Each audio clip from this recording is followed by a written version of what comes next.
কিন্তু আপনি এই দানের কারণে, এই মাদ্রাসার সম্পর্ক থাকার কারণে কবরে যাওয়ার পরে গো আপনি কবরের ভিতরে সওয়াব পেতে থাকবেন। আপনারা কি বলেন, সওয়াব পেতে থাকবেন না? সওয়াব পাইতে থাকবেন। দুনিয়াতে আপনি সম্পদ রেখে যান, এই সম্পদ একজনের পরে একজন ভোগ করে, একজনের পরে একজন ভোগ করে। আপনি মরে গেলে আপনার ছেলে সন্তান তারা ওয়ারিশ পায়। আপনি যখন আপনার ছেলে সন্তান ওয়ারিশ পায়, ঠিক তেমনি ভাবে আপনি যখন দুনিয়া থেকে চলে যাবেন, দুনিয়া থেকে যখন আপনি চলে যাবেন, আপনি কবরে যখন শুয়ে থাকবেন, আপনি দেখবেন আপনার কবরের ভিতরে দেখবেন কোরআনের সওয়াব, কোরআনের সওয়াব, কোরআনের সওয়াব, তাহাজ্জুদের সওয়াব, জিকিরের সওয়াব, জিকিরের সওয়াব। আল্লাহকে বলবেন, আল্লাহ আমাকে একদল লোক আসবে জাহান্নামে, জাহান্নামে তাকে যখন নিক্ষেপ করে ফেলে দিবে, একদল ফেরেশতা বলবে জাহান্নামে কেন তাকে নিচ্ছ? বলো সে জাহান্নামী। বলবে তাই নাকি? বললো দাঁড়াও। আবার যখন নবীজি বলবে দেখি আমার সামনে একটু দেখি আমার পাল্লাটা মাপ দাও, নেকির পাল্লা যখন আমার মাপ দিবে, আল্লাহ পাক রব্বুল আলামিন যখন তার আমলনামার ভিতরে এই দেখবে জিকিরের সওয়াব, আমলের সওয়াব দিতে থাকবে।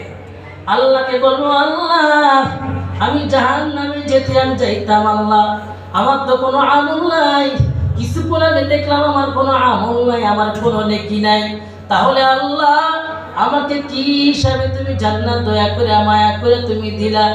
ও বান্দা, ও বান্দি রে, তুমি ওই একটা মাদ্রাসা দান করেছ, ওই কোরআনে তারা কোরআনে হাফেজ হয়েছে, ওই কোরআনে হাফেজ হওয়ার কারণে ওই সেই কোরআন তেলাওয়াত করেছে, একটা হাফেজ 70 বছর হায়াত পেয়েছে, কোরআন তেলাওয়াত করেছে, কোরআন তেলাওয়াত করার কারণে সে শিক্ষক হয়েছে, তারপরে তার ছাত্র হয়েছে, এই পর্যন্ত কিয়ামত পর্যন্ত এখান থেকে সিলসিলা যতদিন পর্যন্ত এই বংশ থেকে এই হাফেজ থেকে হাফেজ হইতে থাকবে, সমস্ত নেকিগুলো আপনার অ্যাকাউন্টে জমা থাকবে। বলে সুবহানাল্লাহ।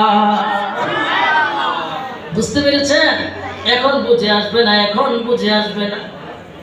এমন জীবন করো গঠন, মরিলে হাসিবে তুমি, কাঁদিবে এই ভুবন। ভাইরা আমার, দুনিয়াতে আমি সমস্ত বলছিলাম, সমস্ত ডিগ্রি অর্জন করেন, সব কিছু করেন, আপনি যখন মারা যাবেন আপনার সন্তানকে অন্তত একটু কবর যখন নামাবেন কোন দোয়াটা পড়তে হবে? আপনি যখন দুনিয়া থেকে বিদায় নিয়ে চলে যাবেন, অন্তত আপনার সন্তান যেন আপনাকে মৃত্যুর সময় যেন সূরা ইয়াসিন তেলাওয়াত করতে পারে এমন শিক্ষা দিয়ে যান।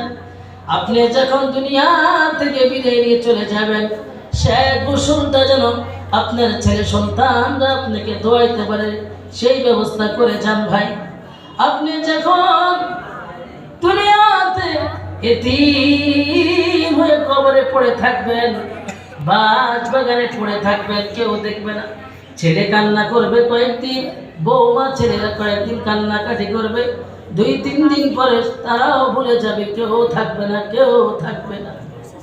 আপনি যখন কবরে শোয়াইবে, কবরে যখন আপনাকে শোয়া দিবে, বিসমিল্লাহি ওয়া আলা মিল্লাতি রাসূলিল্লাহ, সন্তান যখন এই দোয়াটা পড়িয়ে কবরে শোয়াইবে, সন্তান কোন দোয়াটা জানে না রে ভাই।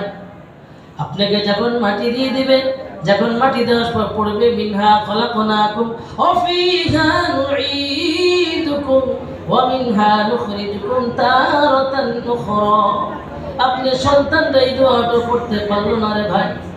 ও ভাই, আবার যখন একটু দোয়া করবে সেটাও সেই ঠিক মতন করতে পারে না। আমি আমার মা বোনদেরকে বলবো, ভাইয়া এই একটা বাগান, এই জান্নাতের বাগান, আপনাদের কষ্টের টাকা এত সুন্দর একটা প্রতিষ্ঠান হয়ে গিয়েছে, এটার দিকে সবসময় আপনারা খেয়াল রাখেন। আলহামদুলিল্লাহ, আমাদের এই মাদ্রাসা সকল ওস্তাদরা, সকল ছাত্ররা, আমাদের এই মাদ্রাসা যিনি মুহতামিম, আল্লাহর কসম খেয়ে বলি, আল্লাহর কসম খেয়ে বলি, আল্লাহর কসম খেয়ে বলি, উনি এত পরিশ্রম করে আপনাদেরকে বুঝাইতে পারবো না, এত পরিশ্রম করে, চোখের পানি অজস্র এই মাদ্রাসার জন্য উনি কান্নাকাটি করে। এমন একটা মানুষ এত আমাদেরকে মায়া করে, ছাত্রদের জন্য এত মায়া করে। আল্লাহ পাকের বান্দাকে নেক হায়াত দেয়, হায়াত আল্লাহ বরকত দান করে। সাথে সাথে এই এলাকার মানুষদেরকে আল্লাহ নেক হায়াত দেয়, হায়াত আল্লাহ বরকত দান করে। কাল কিয়ামতের দিন সবাই যেন আমরা একসাথে যেন জান্নাতে যেতে পারি, সবাই যেন একসাথে জান্নাতে উঠতে পারি। আল্লাহর কাছে আমরা সেই কামনা করি, সেই দোয়া করি। আল্লাহ আমার কোনো আমল নাই, আল্লাহ আমার কোনো কিছু নাই। আল্লাহ একটা সন্তান মাদ্রাসা যদি আমি দিয়ে যাই, কোরআনে শিক্ষিত করে দিতে পারি, আহলান সাহলান মারহাবা। অন্তত আমার সন্তান আমাকে যখন গোসল করাই দিবে, অবশেষ গোসল, এই শেষ গোসল যখন করাই দিবে, অন্য একটা মানুষদেরকে যখন ধোয়াইতে দিবেন, সে কোন রকম আপনাকে ধোয়া দিবে। নিজের সন্তান আদর করে গালটা ভালো করে ডলে দিবে, নিজের সন্তান হাতগুলো সুন্দর করে খিলাল করে দিবে, নিজের সন্তান বড়ই পাতা পানি দিয়ে সুন্দর করে গোসল করাইয়া দিবে। ভাইরা রে, আপনাদেরকে বলে যাই ভাইরা, দুনিয়া বেশি দিন নয়, একদিন দুনিয়া ছেড়ে চলে যেতে হবে, কেউ আগে আর কেউ পরে। আসার সিরিয়াল আছে, যাওয়ার সিরিয়াল নাই। মা থাকে সন্তান চলে যায়, বাপ থাকে সন্তান চলে যায়। যেখানে বাপের লাশ খাটটা সন্তান ধরবে, সেখানে দেখা যায় সন্তান চলে যায়, বাপে খাটটা ধরে বাবা। অতএব আপনাদেরকে আমি বলবো, যেই মাদ্রাসার দিকে সবাই মায়া করে আপনারা মুহাব্বত, আলহামদুলিল্লাহ মুহাব্বত করেন। আপনাদের সন্তানদেরকে এই মাদ্রাসা আপনারা ভর্তি করাবেন, এই মাদ্রাসা আপনাদেরকে কোরআন শিক্ষার জন্য দিবেন। আপনাদের ফলাফল আপনারা প্রত্যেক বছর আলহামদুলিল্লাহ আমরা দিয়ে যাচ্ছি। আপনারা এই মাদ্রাসার মুহাব্বত করতেছেন, আলহামদুলিল্লাহ। অন্তত হাসরের দিন অন্তত বলতে পারবো, গো আল্লাহ, যেই তালেবুল এই ছাত্র কোরআন রাস্তা দিয়ে যখন হেঁটে যায়, ফেরেশতাদের দামি ডানাগুলো তাদের পায়ের নিচে বিছিয়ে দেয়। বলেন না গো, তারা কেমন দামি!